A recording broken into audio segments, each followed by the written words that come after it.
Be seated.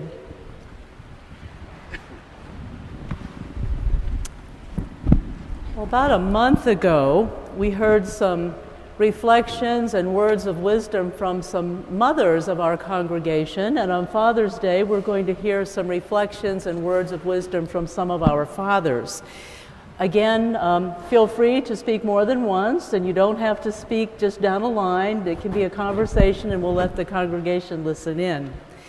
So the first thing I asked you to address is, how has being a father helped your spirituality, and how has your spirituality helped you in being a father? I don't know who's going first, but... Well, I guess I'll go first. I've written down a few things just to keep my ramblings limited.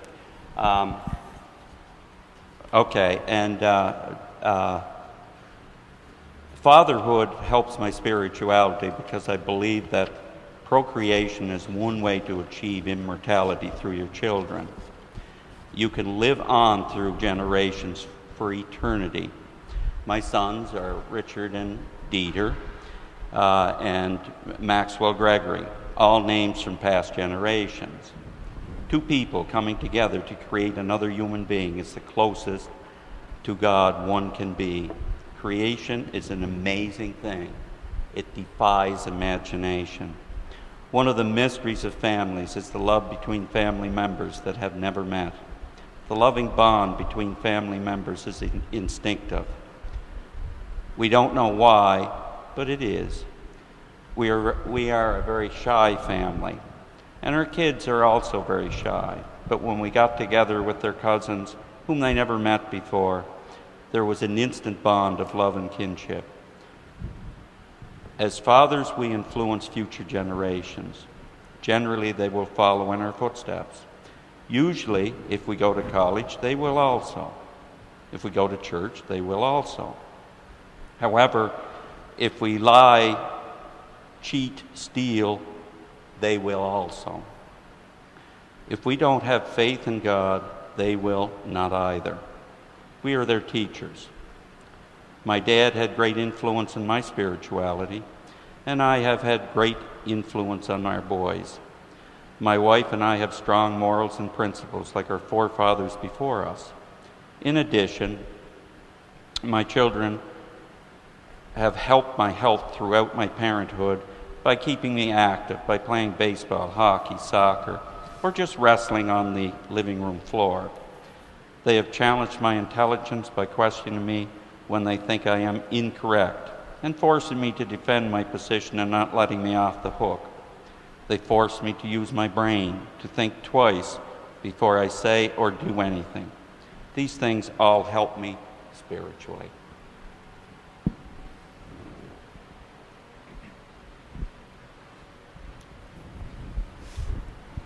Well,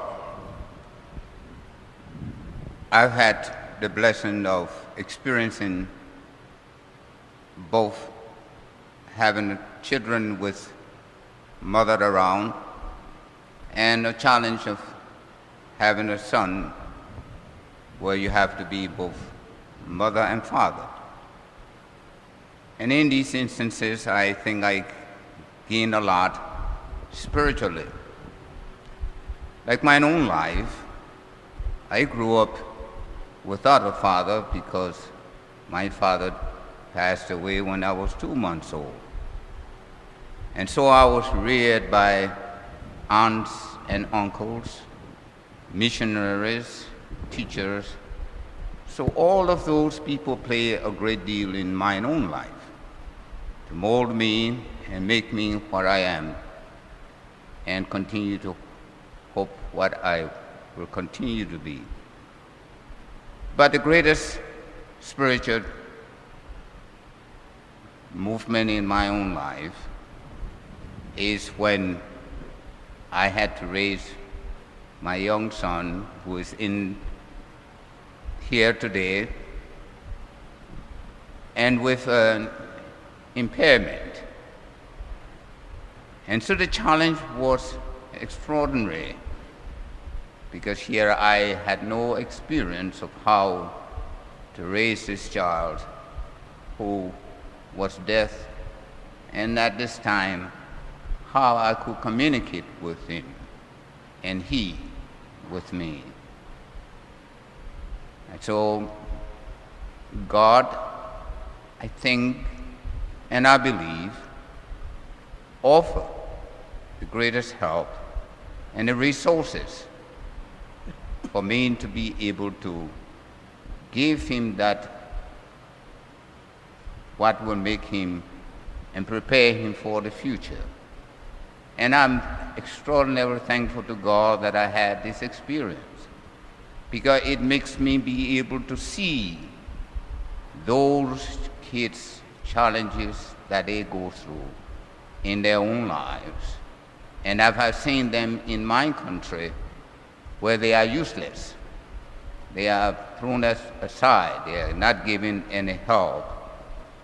And so with his experience, was trying to raise this child, he gave me some knowledge and experience to be able to help children in those conditions, whether they are blind or deaf, or in any other situation they might be in that needs help.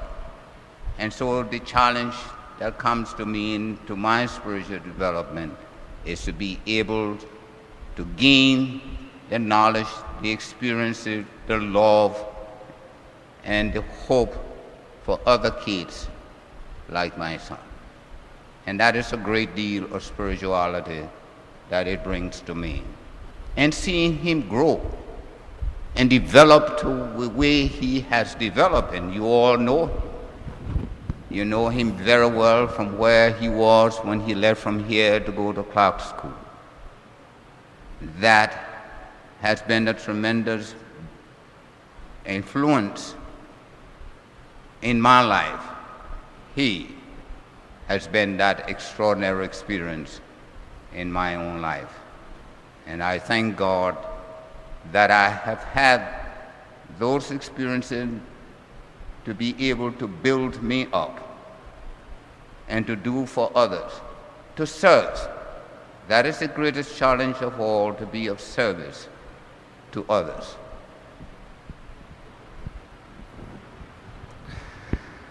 It's interesting when Sharon emailed or called and said, well, did I want to do a spot on fatherhood and spirituality? As a child that grew up in this church, I still don't think of myself as a father as an adult. And I said, sure, I guess so. Where's the Cliff Notes? Where's the cheat sheet? Because I'm going to need some info on this. I think looking back on fatherhood and spirituality, for many, many years I thought that they were separate.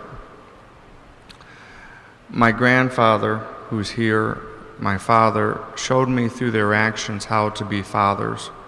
Don Lorimer, Paul Winslow, many people in the columbarium showed me what it was like to be an uncle, a grandfather, a father, when their mothers or their wives took care of me in camp at Clear Lake during the summers. I remember in middle school, and I'm a middle school teacher, so I think and speak like a middle schooler, so you have to apologize. I have to accept that. But I remember in 7th grade sitting there thinking, as a young man, what kind of young man do I want to be? Do I want to be single? Do I want to be married? Do I want to have kids? Do I want to make money and spend it? Do I want to make money and save it? What do I want to do, my niche in society, my part in this big picture? And I decided that I want to be like my grandfather, like my father, like all the men here at Fort Street that I would see 2-3 times a week. An active part of society, not only to my own children who were unknown to me at that point, but also to all the other people, similar to how I had been influenced by so many others. And so you fast forward and you come and look at what was happening at church, and it was a big deal to become a member. It really still is. You know, it's a big deal to be that member. I can vote. This is cool. And then I told Dr. Crilly, I don't think I want to become a member. I mean, there were phone calls all over the city. Derek Sales said he doesn't want to be a member. Did you hear this? You need to, Derek Sales, I don't know. You need to go call the Sale family and see what's happening. My mother did not approve of how I disapproved of the public school in the area and sent me to Catholic school. I became an altar boy even though I was Presbyterian, which was funny. A lot of funerals done, but we won't talk about the outcomes of those. And I had this big experience of spirituality to say, how do I view God and how do I view Him in context of actions? Because our actions today in this service are much different than Catholic services. And the vision of deity, the vision of our place in the universe is different. And what he said to me was, you take as much time as you want. We're not going anywhere. And when you're ready to join, you come let me know. That was a big step because I realized that there's something bigger happening here. And fast forward another 10, 12 years, and I realized the spirituality and the fatherhood really are connected. It's not by happenstance that you run into the same people over and over again and see examples of fatherhood. It's not by coincidence that you feel a strong attraction to father young children, to mold them, to find and join with like-minded adults in raising children. This is tied to our belief in God. I really believe that that one is an outcome of the other. One last person I want to mention that I'm going to pass on the mic is, which really brought home, and he's not here, but his wife is.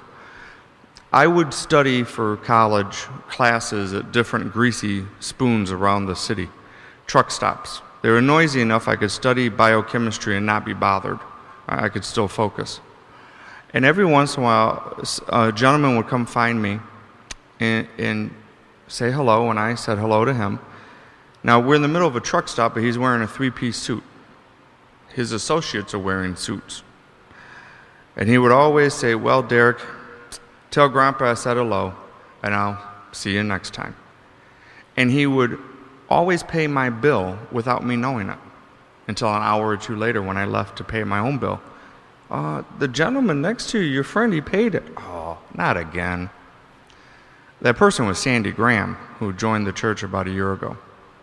Sandy would find me in different places, and I thought by happenstance. Then I realized later on there was no such coincidence.